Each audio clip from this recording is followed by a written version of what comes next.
Hi there, Clint McDonald with the weekly update from McDonald Racing. We had a pretty disappointing weekend really with second effort running a sixth here at Caulfield in the Monash Stakes.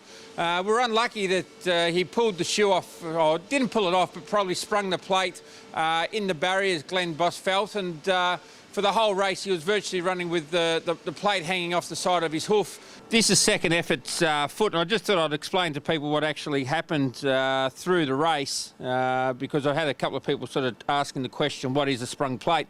So as you can see, there's the hoof, there's the race plate there. What happened was that we felt that he probably stepped on this part of the shoe, which sprung this side of it, and what actually happened in the run was that there twisted sort of over. So this bit of the shoe was sticking out, this bit was still nailed on.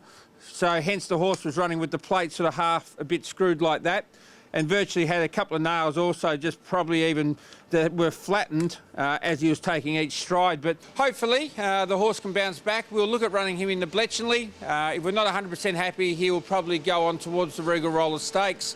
We also had a couple of first starters, or not first starters, horses resuming from a spell in Circle the Globe. She ran well. She's a lovely mare. She came back in sort of good fashion, and whatever she does, I think she'll definitely improve on.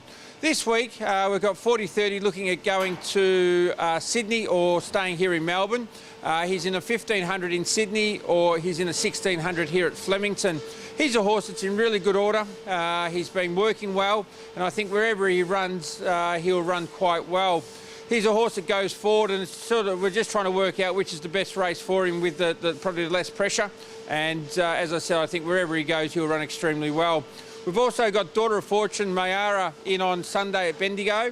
Daughter of Fortune, I think, has got a foot on the till to sort of break through. She's a mare that's shown us really good ability, and her run the other day was encouraging, so we're hoping that she can go on.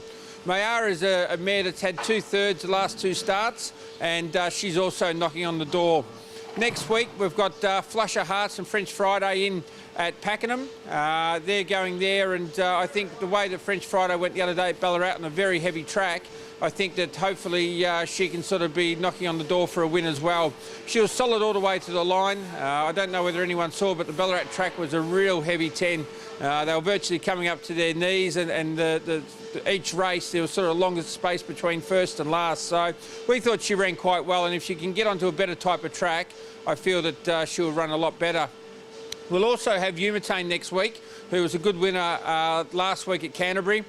She'll either run at Wyong or Canterbury again next week. There's a 2100 or a 1900. We'll accept for both and see which is the best option for her. As you can see, these shots here of Look Look. He's a horse owned by Les and Debbie Cow. He's a horse that's shown us real good staying ability last time in, and he's coming back from an injury. But this is our water treadmill that we use a lot for our older horses that have either galloped or whether they've worked. We find it a really good cooling agent for their legs, number one, and number two, it's a soft option for a work. So he'll be in there for approximately about 20 minutes, and we find that it's really good work for him without doing a lot of impact on without having a lot of impact on their legs. So hopefully we can have a good week for our owners, and hopefully the horses can all run well, and best of luck for the weekend.